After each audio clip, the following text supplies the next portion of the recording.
ಆದರೆ ಒಂದೇ ಮನೆಯಲ್ಲಿ 2 ಶ್ರೀಚಕ್ರ ಇರಬಾರ್ದು. ಆದರೆ ಯಾವುದೇ ದೇವತೆಗಳು ನೀವು ಪೂಜೆ ಮಾಡಿದ್ರೆ ಶ್ರೀಚಕ್ರದಲ್ಲಿ ಅದಕ್ಕೆ ಪುನಃ ಪೂಜೆ ಇಲ್ಲ, ಪರ್ಮನೆಂಟ್ ಅವಳು ಇರಬೇಕು. ಯಾವಾಗಲೇ ಆಗಲಿ ನಾನು ಆ ಶ್ರೀಚಕ್ರದ ಒಂದು ಹಾಡನ್ನು ಕೇಳಿದರೆ ಅದು ಏನು ಅನ್ಸುತ್ತೋ ಗೊತ್ತಿಲ್ಲ, ನಮ್ಮ ಕಣ್ಣಲ್ಲಿ ನೀರು ಬರುತ್ತೆ. ಕನಸಿನಲ್ಲಿ ಬರ್ತಾರೆ ನನಗೆ, ಕನಸಲ್ಲಿ ಬಂದು ಆ್ಯಕ್ಚುಲಾಗಿ ನೋಡ್ಬೇಕಂತ ಹೇಳಿದ್ರೆ ಮನೆ ಮುಂದೆನೇ ಬಂದು ನಿಂತ್ಕೊಂಡಿರೋದನ್ನು ನೋಡಿ. ಪದ್ಮಾಸನ ಹಾಕ್ಕೊಂಡು ನೀವು ಕೂತಿರ್ಬೇಕಾದ್ರೆ ನೆಲದಿಂದ ಮೇಲೆ ಹೇಳ್ತೀರ.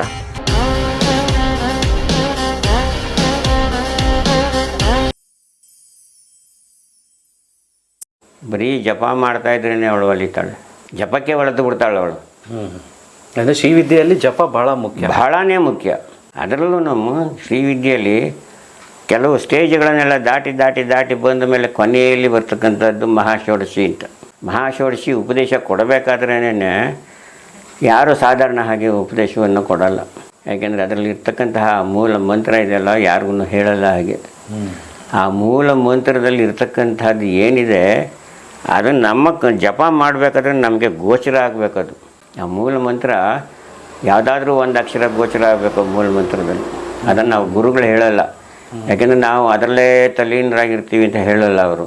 ನಿನಗೆ ಏನು ಜಪ ಮಾಡು, ನಿನಗೆ ಏನೇನಾಗುತ್ತೆ ಅನುಭವಗಳನ್ನು ಹೇಳ್ತಾ ಇರು, ಆಮೇಲೆ ಹೇಳ್ತೀನಿ. ನಾನು ಈ ಮಹಾಷೋಡಶಿಗೆ ನಾನು ಬರಬೇಕಾದ್ರೆ ಆ ಮೂಲ ಮಂತ್ರದಲ್ಲಿರ್ತಕ್ಕಂಥ ಒಂದು 2-3 ಅಕ್ಷರಗಳು ಹೋಮಕುಂಡದಿಂದ ಮೇಲೆ ಬರ್ತಾಯಿತ್ತು.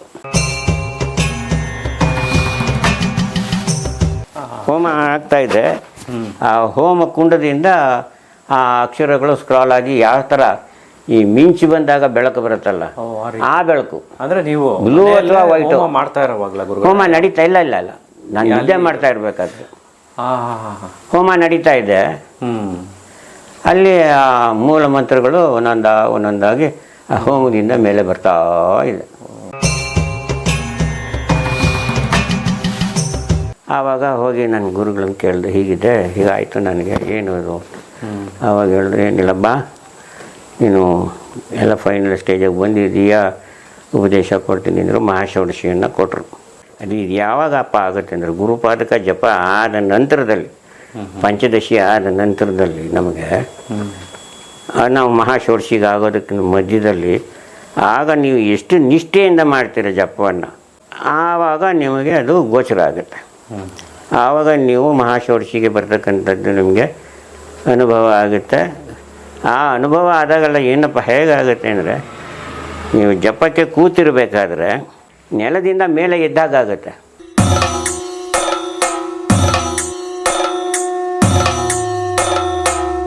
ಅನುಭವ ನಿಮಗೆ ಆಗ್ತಕ್ಕಂಥದ್ದು. ಪದ್ಮಾಸನ ಹಾಕ್ಕೊಂಡು ನೀವು ಕೂತಿರ್ಬೇಕಾದ್ರೆ ನೆಲದಿಂದ ಮೇಲೆ ಹೇಳ್ತೀರ.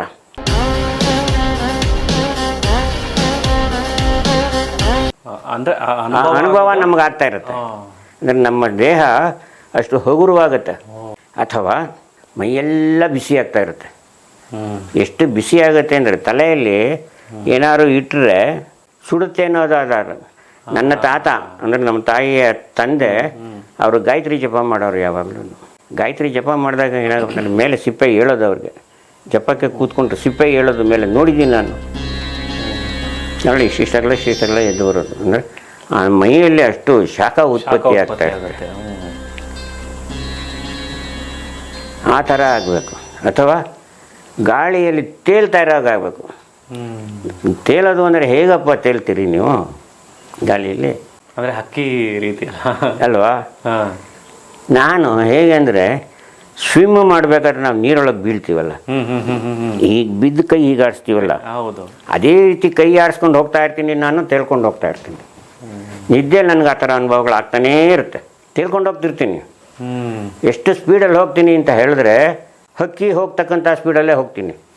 ಆ ಥರ ಅನುಭವಗಳು ನನಗೆ ಬೇಕಾದಷ್ಟು ಸಲ ಆಗಿದೆ. ಅಂದರೆ ಕನಸು ಅಂತಲ್ಲ, ಅದು ನಿಜವೇನೆ. ಅದು ಹಾಗೆ ಹೋಗ್ತೀನಿ ನಾನು, ಗೊತ್ತಾಗುತ್ತೆ ನನಗೆ. ಅಥವಾ ಕೆಲವು ಸಲ ಇನ್ನೊಂದೇನಾಗುತ್ತೆ ಅಂದರೆ, ಯಾವುದೇ ಒಂದು ವಿಚಾರಗಳಲ್ಲೇ ಆಗಲಿ, ಅಥವಾ ನನ್ನ ಜ್ಯೋತಿಷ್ಯವೇ ಆಗ್ಬೋದು, ಅಥವಾ ನನ್ನ ತಂತ್ರಶಾಸ್ತ್ರದಲ್ಲೇ ಆಗ್ಬೋದು, ನಾನು ಪ್ರಶ್ನೆಯನ್ನು ಮಾಡಿಕೊಂಡು ಗುರುಗಳೇ ನನಗೇನೂ ತಿಳಿಯುತ್ತಿಲ್ಲ, ಉತ್ತರ ಕೊಡಿ ಅಂದರೆ ಕೆಲವು ಸಲ ಬಂದು ಉತ್ತರ ಹೇಳ್ತಾರೆ, ಕೆಲವು ಸಲ ಹೇಳಲ್ಲ. ಇನ್ಯಾವತ್ತೋ ಹೇಳಿರ್ತಾರೆ ಉತ್ತರ ಅನ್ನೋದಕ್ಕೆ. ನಾವು ಕೇಳ್ಕೊಂಡ ತಕ್ಷಣ ಬಂದು ಉತ್ತರ ಕೊಡಲ್ಲ. ಇನ್ಯಾವತ್ತೋ ಒಂದಿನ ನೀನು ಕೇಳಿದ್ದೆ ಅಲ್ವಾ, ನಿನಗೆ ಉತ್ತರ ಹೇಳಿದ್ದೀನಿ ತಗೋ ಹೇಳಿದ್ದಾರೆ. ಓ ಹೇಳಿದ್ದಾರೆ. ಹೇಳಿದ್ದಾರೆ. ಅದು ಅನುಭವ ಆಗಿದೆ ನನಗೆ. ಕನಸಿನಲ್ಲಿ ಬರ್ತಾರೆ ನನಗೆ. ಹ್ಞೂ ಹ್ಞೂ ಹ್ಞೂ ಹ್ಞೂ ಕನಸಲ್ಲಿ ಬಂದು ಆ್ಯಕ್ಚುಲಾಗಿ ನೋಡ್ಬೇಕಂತ ಹೇಳಿದ್ರೆ ಮನೆ ಮುಂದೆನೇ ಬಂದು ನಿಂತ್ಕೊಂಡಿರೋದನ್ನು ನೋಡಿದ್ದೀನಿ ಕನಸಿನಲ್ಲಿ. ಇದೇ ಮನೆಗೆ ಇಲ್ಲಿಗೆ ಬಂದು ನಮ್ಮ ಗುರುಗಳು ಇಲ್ಲೇ ಕೂತ್ಕೊಂಡು ಶ್ರೀಚಕ್ರವನ್ನು ನನಗೆ ಪೂಜೆ ಮಾಡು ಅಂತ ಹೇಳಿ ನನಗೆ ಕೈಯಲ್ಲಿ ಕೊಟ್ಟು, ನನ್ನ ಹೆಂಡ್ತಿಗೂ ಕೊಟ್ಟು ನೀನು ಇದನ್ನು ನಿತ್ಯ ಪೂಜೆ ಮಾಡು ಅಂತ ಹೇಳಿ ಕೊಟ್ಟಿದ್ದಾರೆ. ಅದನ್ನು ಮನೇಲಿ ಇಟ್ಕೊಂಡಿದ್ದೀನಿ. ಅವಳು ದಿನ ಶುಕ್ರವಾರ ಮಂಗಳವಾರ ಲಲಿತಾ ಸಹಸ್ರನಾಮ ದಿನ ಓದ್ಕೊಂಡು ಅವಳು ಪೂಜೆ ಮಾಡ್ತಾಳೆ. ನಾನು ಮಾತ್ರ ಜಪ ಮಾಡ್ತೀನಿ. ಬಹಿರ್ಯಾಗ ಪೂಜೆ ನನಗಿಷ್ಟ ಇಲ್ಲ. ನಾನು ದೇವಸ್ಥಾನಕ್ಕೆ ಹೋಗೋನಲ್ಲ. ಹೌದಾ ಗುರುಗಳೇ? ಯಾಕೆ ಹೋಗಲ್ಲ ನಾನು. ಹೋದರೂ ಬಲವಂತಕ್ಕೆ ಹೋಗ್ತೀನಿ, ಬರ್ತೀನಿ. ಯಾಕೆ ಅಂತೀರ, ಅಲ್ಲಿ ಬರ್ತಕ್ಕಂತಹ ಜನಗಳು ಇವತ್ತಿನ ದಿವಸದಲ್ಲಿ ಅಂತ ಹೇಳಿದ್ರೆ ಬರ್ತಕ್ಕಂತಹ ಜನಗಳೇ ಆಗಲಿ, ಅಲ್ಲಿರ್ತಕ್ಕಂಥ ಪೂಜೆ ಮಾಡ್ತಕ್ಕಂಥ ಅರ್ಚಕರುಗಳಲ್ಲೇ ಆಗಲಿ ನ್ಯೂನತೆಗಳು ಬೇಕಾದಷ್ಟು ಕಾಣಿಸ್ತಾ ಇರುತ್ತೆ. ಹೇಳೋ ಹಾಗಿಲ್ಲ, ಬಿಡೋ ಹಾಗಿಲ್ಲ. ಹುಡುಗರುಗಳು ಬರ್ತಾರೆ, ಅವರ ದೃಷ್ಟಿಗಳು ಸರಿ ಇರೋದಿಲ್ಲ. ಹೇಳಿದ್ರೆ ಏನಾದರೂ ಒಂದು ರೀತಿಯಲ್ಲಿ ಆಭಾಸಗಳಾಗುತ್ತೆ. ಅದನ್ನೆಲ್ಲ ನೋಡಿ ಅಂದು ಆಡಿ ಆಡಿಸ್ಕೋಬೇಕು, ಜಗಳ ಅದೆಲ್ಲ ಬೇಡ. ನಾನು ದೇವಸ್ಥಾನಕ್ಕೆ ಹೋಗಲ್ಲ. ನಾನು ಮುಂಚಿಂದನೂ ನಾನು ಹೋಗಲ್ಲ. ಹೋದ್ರೂ ದೇವಸ್ಥಾನದ ಬಾಗಿಲಲ್ಲಿ ನಿಂತ್ಕೋತೀನಿ, ಕೈ ಮುಗಿ ಇವನೇ ಬಾಬಾ ನನ್ನ ಜೊತೆ ನೀನು ಹೋಗ್ಬೇಡ, ನೀನು ಬಾ ನಾ ಕರ್ಕೊಂಡು ಹೋಗ್ತೀನಿ. ಅವಾಗ ಹೇಳ್ತೀನಿ ದೇವಸ್ಥಾನದ ಮುಂದೆ ನಿಲ್ಲಿಸು ಅಂತೀನಿ. ಕೈ ಮುಗಿದು ಬಾ ಒಳಕ್ಕೆ ಅಂತಾನೆ. ಇಲ್ಲಪ್ಪ ನಾನು ಇಲ್ಲ ಕೈ ಮುಗಿತೀನಿ ಅಂತೀನಿ. ಅಲ್ಲೇ ನಿಂತ್ಕೊಂಡು ಎದುರುಗಡೆ ವೆಂಕಟರಮಣ ಸ್ವಾಮಿ ಕಾಣಿಸ್ತಾನೆ, ಕೈ ಮುಗಿತೀನಿ, ಬರ್ತೀನಿ.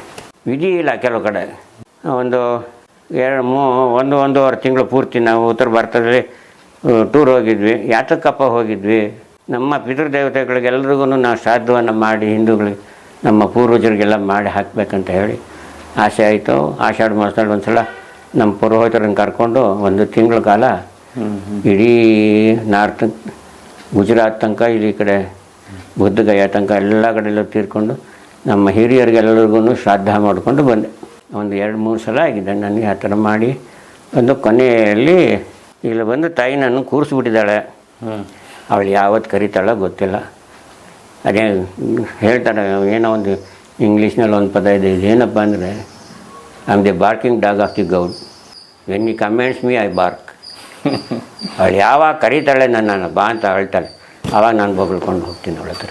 ಅದೊಂದು ಮನಸ್ಸಿನಲ್ಲಿ ನಿಂತುಬಿಟ್ಟು ಅವ್ರು ಯಾವತ್ತು ಕರೀತಾಳೆ ನನಗೆ ಏನಪ್ಪ ಅಂತ ಹೇಳಿದ್ರೆ, ಯಾವಾಗಲೇ ಆಗಲಿ ನಾನು ಆ ಶ್ರೀಚಕ್ರದ ಒಂದು ಹಾಡನ್ನು ಕೇಳಿದರೆ ಅದು ಏನು ಅನ್ಸುತ್ತೋ ಗೊತ್ತಿಲ್ಲ, ನನ್ನ ಕಣ್ಣಲ್ಲಿ ನೀರು ಬರುತ್ತೆ. ಪದೇ ಪದೇ ಕೇಳ್ತೀನಿ, ಅದನ್ನು ಮೊಬೈಲಲ್ಲಿ ಹಾಕ್ಕೊಂಡು ಕೇಳ್ತೀನಿ. ಹೇಳ್ಬೋದಾ ಅದನ್ನು? ಅದು ಹೇಳ್ಬೋದಾ ಅಂತ ಹೇಳಿದ್ರೆ ಅದು ನನಗೆ ನನ್ನ ಮೊಬೈಲಲ್ಲಿದೆ, ಅದನ್ನು ಕೇಳಿಸ್ಬೇಕಷ್ಟೇ. ಆ ಹಾಡು ಅದು ಹೇಳ್ತಕ್ಕಂತಹ ರೀತಿ ಇದೆಯಲ್ಲ, ಆ ಇದು ಮತ್ತು ದಾಟಿ ಅಷ್ಟು ಚೆಂದ ಕೇಳಿದ್ರೆ ಕೇಳ್ತಾ ಇರಬೇಕು ಅನಿಸುತ್ತೆ. ಅದು ತಮಿಳಲ್ಲಿರೋ ಹಾಡು. ಅದು ಶ್ರೀಚಕ್ರ ರಾಜ ಸಿಂಹಾಸನೇಶ್ವರಿ.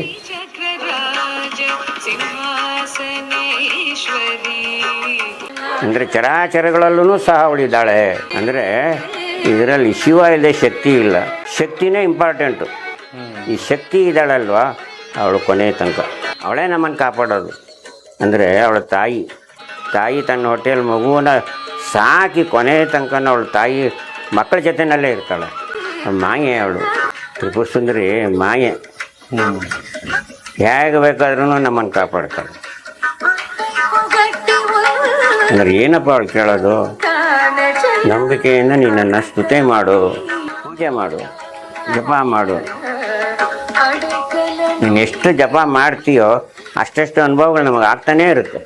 ಒಂದಲ್ಲ ಒಂದು ರೀತಿನಲ್ಲಿ ತಿಳಿದಿನ ಅನುಭವಗಳು ಆಗ್ತಾನೇ ಇರುತ್ತೆ. ಕೆಲವು ಗೊತ್ತಾಗುತ್ತೆ, ಕೆಲವು ಗೊತ್ತಾಗಲ್ಲ. ಇವತ್ತಿನ ದಿವಸ ನಾನು ನಿಮ್ಮ ಮುಂದೆ ನಾನು ಇವತ್ತು ಕೂತ್ಕೊಂಡು ನಾನು ಈಗ ಮಾತಾಡ್ತೀನಿ ಅಂದರೆ ನನ್ನ ಹೆಂಡ್ತಿನೇ ಕಾರಣ. ಅವಳಿಲ್ಲದೆ ಹೋದರೆ ನಾನು ಇರ್ತಿರ್ಲಿಲ್ಲ. ಅವಳು ನನಗೆ ಹೆಂಡತಿಯಾಗಿ ನಾವು ಇದ್ದಾಳೆ, ತಾಯಿಯಾಗಿ ನಾನು ಇದ್ದಾಳೆ, ಅಕ್ಕನಾಗಿದ್ದಾಳೆ, ತಂಗಿಯಾಗಿದ್ದಾಳೆ ನನ್ನ ಹೆಂಡತಿ. ಅವಳಿಲ್ದಿದ್ರೆ ನಾನು ಇರಲಿಲ್ಲ ಇವತ್ತು. ಅವಳೇ ನನಗೆ ಬೆನ್ನೆಲುಬು. ಅಂದರೆ ಆ ತಾಯಿನೇ ನನಗೆ ಬೆನ್ನೆಲುಬಾಗಿ ಇವತ್ತಿನ ದಿವಸದಲ್ಲಿ ನಾನು ಏನೇ ಕಷ್ಟಗಳು ಬಂದ್ರೂ ನಾನು ಅವಳನ್ನೇ ನೆನೆಸೋದು. ತಾಯಿ ಭಗವತಿ ಯಾರೇನೋ ಕೇಳಿದ್ರು ಭಗವತಿ ಒಳ್ಳೇದು ಮಾಡಮ್ಮ ಅಷ್ಟೇ ಕೇಳೋದೇ ಹೊರತು ನಾನು ಎಷ್ಟು ಸಲ ನಾನು ಕೇಳ್ಕೊಳ್ತೀನಿ ಅಂತ ಹೇಳಿದ್ರೆ ನನ್ನ ಕಷ್ಟಗಳನ್ನ ನಾನು ಅನುಭವಿಸ್ಕೊಂಡಿದ್ರು ಒಂದೊಂದ್ಸಲ ಅನಿಸುತ್ತೆ ನನಗಿನ್ನೂ ಎಷ್ಟು ಆಯುಸ್ ಭಗವಂತ ಬರೆದಿದ್ದಾನೆ, ಅಷ್ಟು ಆಯುಸ್ಸನ್ನು ನನ್ನ 3 ಮಕ್ಳಿಗೂ ಬರೆದ್ಬಿಡು, ನನ್ನ ನಿನ್ನ ಹತ್ರ ಕರ್ಕೊಂಡು ಹೋಗ್ಬಿಡು ಸಾಕು ನನಗೆ ಅಂತ ಕೇಳ್ಕೊಳ್ತೀನಿ ನಾನು. ಅದಿನ್ನು ಯಾವತ್ತು ಬರುತ್ತೆ ಅಂತ ಗೊತ್ತಿಲ್ಲ ನನಗೆ. ನಮ್ಗನ್ಸೋ ಪ್ರಕಾರ ತಾಯಿ ದೇವಿ ನಿಮ್ಮ ಜೊತೆನೇ ಖಂಡಿತ ಇದ್ದಾಳೆ, ಅನ್ಸುತ್ತೆ. ಖಂಡಿತ ಇದ್ದಾಳೆ ಅವಳು, ಖಂಡಿತ ಇದ್ದಾಳೆ. ನಿಮ್ಮ ಪ್ರಕಾರ ಈ ಶ್ರೀವಿದ್ಯೆ ಅಂದರೆ ಏನು? ಶ್ರೀ ಅಂದರೆ ಲಕ್ಷ್ಮಿ. ಅದೇ ಹೇಳ್ತಾರೆ, ಒಬ್ಬ ಮನುಷ್ಯನಿಂದ ಒಂದು ಹೆಂಗಸಿದ್ದೇ ಇರ್ತಾಳೆ ಅಂತ. ಶ್ರೀ ಅಂದರೆ ಲಕ್ಷ್ಮಿ ಅಂತ. ನಾವು ಯಾರನ್ನೇ ನಾವು ಸಂಬೋಧನೆ ಮಾಡಬೇಕಾದ್ರೆ ಶ್ರೀ ಅಂತ ಬರಿತೀವಿ ಮುಂಚೆ. ಯಾಕೆ ಬರಿತೀವಿ ಅಂದರೆ ಲಕ್ಷ್ಮಿ ಇರ್ತಾಳೆ, ಯಾರ ಹಿಂದೆನೇ ಆಗಲಿ ಲಕ್ಷ್ಮಿ ಇದ್ದೇ ಇರ್ತಾಳೆ, ಅವಳೇ ಮುಖ್ಯ. ಆ ಶ್ರೀವಿದ್ಯೆ ಅನ್ನತಕ್ಕಂಥದ್ದನ್ನು ಅದು ನೀವು ಯಾವ ರೀತಿ ಬೇಕಾದರೂ ವರ್ಣನೆ ಮಾಡ್ಬೋದು. ಅಂದರೆ ಅದರಲ್ಲಿ ಆಗಿರ್ತಕ್ಕಂತಹ ಅನುಭವಗಳು, ನಾನು ಇವತ್ತಿನ ದಿವಸ ನಾನು ಶ್ರೀವಿದ್ಯೆಗೆ ನಾನು ಬರ್ತೀನಾ ಅಂತಲೇ ಅಂದ್ಕೊಂಡಿರಲಿಲ್ಲ. ಈ ರೀತಿಯಾಗಿ ಯಾವಾಗ ನಾನು ಶ್ರೀವಿದ್ಯೆಗೆ ನಾನು ಬಂದೆ, ಆವಾಗ ನಾನು ಕಲಿತಿರ್ತಕ್ಕಂಥ ಈ ಜ್ಯೋತಿಷ್ಯವನ್ನು ನಾನು ಯಾತಕ್ಕೆ ಅಭ್ಯಾಸ ಮಾಡಬಾರ್ದು? ನನ್ನ ಕೆಲಸಗಳೆಲ್ಲ ಎಲ್ಲೆಲ್ಲೋ ಹೋಗಿ ಕೆಲಸಗಳು ಮಾಡ್ಕೊಂಡು ಬಂದಿದ್ದೀನಿ, ಯಾವುದರಲ್ಲೂ ಸರಿಯಾಗಿ ನಿಂತಿಲ್ಲ ನಾನು, ಯಾವ ಕೆಲಸದಲ್ಲೂ ಸರಿಯಾಗಿ ನಿಂತಿಲ್ಲ. ರಾತ್ರಿ ಎಲ್ಲ ಒಂದು ಕಡೆಯಲ್ಲಿ ಎಷ್ಟು ದಿವಸ ನಾವು ಉಪವಾಸದಲ್ಲಿ ಇದ್ದೀವಿ ಅಂತ ಹೇಳಿದ್ರೆ, ನನ್ನ 3 ಮಕ್ಕಳನ್ನೂ ರಾತ್ರಿ 1 ಗಂಟೆಯಲ್ಲಿ ಎಬ್ಸಿ ನನಗೆ ಮುದ್ದೆ ಕೊಟ್ಟು ಊಟ ಮಾಡಿಸಿ ಮಲಗಿಸಿದ್ರೆ ಹೋಗಿದ್ದಾಳೆ. ಅಂಥ ಕಷ್ಟದಲ್ಲಿದ್ವಿ. ಅಂದರೆ ಆವಾಗ ನನ್ನ ತಾಯಿ ನನ್ನ ಹತ್ರ ಇರಲಿಲ್ಲ, ಬೇರೆ ಇದ್ದರು. ಅಂತಹ ಕಷ್ಟದ ಪರಿಸ್ಥಿತಿ. ಕಲ್ಲಂಗಡಿ ಹಣ್ಣು ಕೊಟ್ಟು ನಾವು ಊಟ ಮಾಡಿ ತಿಂದು ನಾವು ಮಲಗಿದ್ದೀವಿ. ಒಂದು ದಿನ ಇನ್ನೊಬ್ಬ ಸಾಬಿ ಖರ್ಜೂರ ಕೊಟ್ಟು ಇವನಿಗೆ, ರಾಜು ಅಂತ ಹೇಳೋನವನು, ರಾಜುವಿಗೆ ಕೊಡೋ ಖರ್ಜೂರನ. ಆಗ ರಾಮನಾಥ್ಪುರದಲ್ಲಿ ಜಾತ್ರೆಗೆ ಹೋಗಿದ್ವಿ ನಾವು. ಆ ಜಾತ್ರೆ ಎಲ್ಲ ಮುಗಿಸ್ಕೊಂಡು ಬಂದಾಗ ರಾಜುವಿಗೆ ಕೊಡೋ ಖರ್ಜೂರ ಕಲ್ಲಂಗಡಿ ಹಣ್ಣು ಎಲ್ಲ ಕೊಟ್ಬಿಟ್ಟು ಹೋಗಿದ್ದಾನೆ, ದುಡ್ಡು ಇಸ್ಕೊಳ್ಳಿಲ್ಲ. ಆವಾಗಿನ್ನು ಸಣ್ಣ ಹುಡುಗ ಅವನು. ಯಾವಾಗ ನನ್ನ ತಾಯಿ ಯಾವಾಗ ದುರ್ಗಿನ ಪೂಜೆ ಮಾಡ್ತಾ ಇದ್ಲು, ಅದರ ಅನುಭವಗಳು ನನ್ನ ಮಕ್ಕಳಿಗೆ ನನ್ನ ಕಾಪಾಡಿದೆ. ಅದು ಅವ್ರು ಮಾಡಿರ್ತಕ್ಕಂಥ ಪೂಜೆ. ಅವರು ದುರ್ಗಿನ ಪೂಜೆ ಮಾಡಿದ್ದಿರ್ಬೋದು, ದುರ್ಗಿನೇ ಲಲಿತೆ. ನವರಾತ್ರಿಲಿ ನಾವು ಅವಳನ್ನು ದುರ್ಗಿ ಅಂತೀವಿ, ಬಾಕಿ ದಿವಸಗಳಲ್ಲಿ ಅವಳು ಶ್ರೀಲಲಿತೆನೇ. ಅವಳಿಗೆ 10 ಹೆಸರುಗಳಿದೆ, 10 ದಶಮಹಾರಹಸ್ಯದಲ್ಲಿ ಬರುತ್ತೆ ಹೆಸರುಗಳು. ಕೆಲವರು ತಾರ ಅಂತಾರೆ, ಚಿನ್ನಮಸ್ತ ಅಂತಾರೆ, ಬಗಳಾಮುಖಿ ಅಂತಾರೆ, 108 ಹೆಸರುಗಳಿದೆ. ಕಾಳಿ ಅಂತಾರೆ, ದಕ್ಷಿಣ ಕಾಳಿ ಅಂತಾರೆ, ಭೈರವಿ ಅಂತಾರೆ. ಆ ಒಂದೊಂದು ಹೆಸರಲ್ಲೂ ಒಂದೊಂದು ತಂತ್ರಗಳಿದೆ ಅವಳಿಗೆ. ತಂತ್ರವಿದ್ಯೆಗಳೆಲ್ಲ ಅದರಲ್ಲಿ ಬರ್ತಾ ಇರ್ತಕ್ಕಂಥದ್ದು. ನೀವು ದೇವರನ್ನು ಯಾವುದರಲ್ಲಿ ಶ್ರೀಚಕ್ರದಲ್ಲಿ ನೀವು ಯಾವುದೇ ದೇವತೆಗಳನ್ನು ಆವಾಹನೆ ಮಾಡಿ ಪ್ರತಿಷ್ಠಾಪನೆ ಮಾಡಿ ನೀವು ಸಾಧನೆ ಮಾಡ್ಬೋದು. ಬರೀ ಲಲಿತೆನೇ ಒಬ್ಬಳನ್ನೇ ಕೂರಿಸಿ ನೀವು ಪೂಜೆ ಮಾಡಬೇಕು ಅಂತಿಲ್ಲ. ಶ್ರೀಚಕ್ರದಲ್ಲೇ ಇರ್ತಕ್ಕಂಥವಳು ಲಲಿತೆ.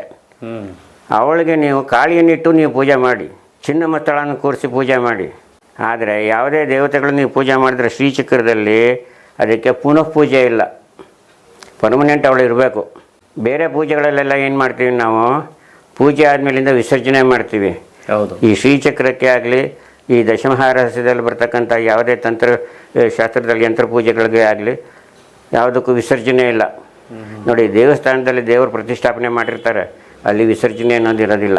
ಹೌದು. ಅದೇ ರೀತಿ ಯಾಕೆ ಅಂದರೆ ವಿಸರ್ಜನೆ ಮಾಡೋದು ಯಾತಕಪ್ಪ ಮಾಡಲ್ಲ ಅಂದರೆ, ನನ್ನ ಕೆಲಸ ಆಯಿತು ನೀನು ಎದ್ದೋಗು ಅಂದ ಹಾಗೆ. ಅಲ್ಲಿ ಹಾಗಲ್ಲ, ನೀನು ಇಲ್ಲೇ ಇರಬೇಕು, ನನ್ನ ಕೆಲಸಗಳನ್ನು ನೀನು ಮಾಡಿಕೊಡ್ಬೇಕು, ನನಗೆ ನೀನು ಕಟ್ಟುಪಾಡಾಗಿರಬೇಕು. ನಿನ್ನನ್ನು ನಾವು ಪೂಜೆ ಮಾಡ್ತೀವಲ್ವಾ, ಅದೇ ಥರ ನೀನು ನನಗೆ ಕಟ್ಟು ಬಿದ್ದಿದ್ದೀಯಾ, ನೀನು ನನ್ನ ಕೆಲಸಗಳನ್ನು ಮಾಡಿಕೊಡ್ಬೇಕು ಅಂತೇಳಿ ಅವಳನ್ನು ಪ್ರಾರ್ಥನೆ ಮಾಡಿ ನಾವು ಅವಳನ್ನಲ್ಲೇ ಕೂರಿಸಿ ಅವಳನ್ನ ಎಬ್ಸಿ ಕಳಿಸಲ್ಲ. ನೀವು ಯಾವುದೇ ಪೂಜೆ ಮಾಡಬೇಕಾದ್ರೂ ಶ್ರೀಚಕ್ರ ಇಟ್ಟು ಪೂಜೆ ಮಾಡ್ತೀರಾ, ವಿಸರ್ಜನೆ ಮಾಡುವಾಗ ಶ್ರೀಚಕ್ರ ತೆಗೆದುಬಿಟ್ಟು ಆವಾಹಿತ ಅಂತ ಹೇಳಿಬಿಟ್ಟು ಆವಾಹಿತ ದೇವತಾ ವಿಸರ್ಜಯಾಮಿ ಅಂತ ಹೇಳಿ ಪೂಜೆ ಮಾಡಿ ಆ ವಿಸರ್ಜನೆ ಮಾಡ್ತೀರಾ. ಶ್ರೀಚಕ್ರಕ್ಕೆ ವಿಸರ್ಜನೆ ಇರೋಲ್ಲ. ಸರಿ. ಯಾವತ್ತೂ ವಿಸರ್ಜನೆ ಮಾಡಬಾರ್ದು. ಆದರೆ ಒಂದೇ ಮನೆಯಲ್ಲಿ 2 ಶ್ರೀಚಕ್ರ ಇರಬಾರ್ದು, ಒಂದೇ ಚಕ್ರ ಇರಬೇಕು. ಒಂದೇ ಶ್ರೀಚಕ್ರ ಒಂದೇ ಶ್ರೀಚಕ್ರ ಇರಬೇಕು. ಆದರೆ ಇದರಲ್ಲಿ 2 ವಿಧಗಳಿದೆ.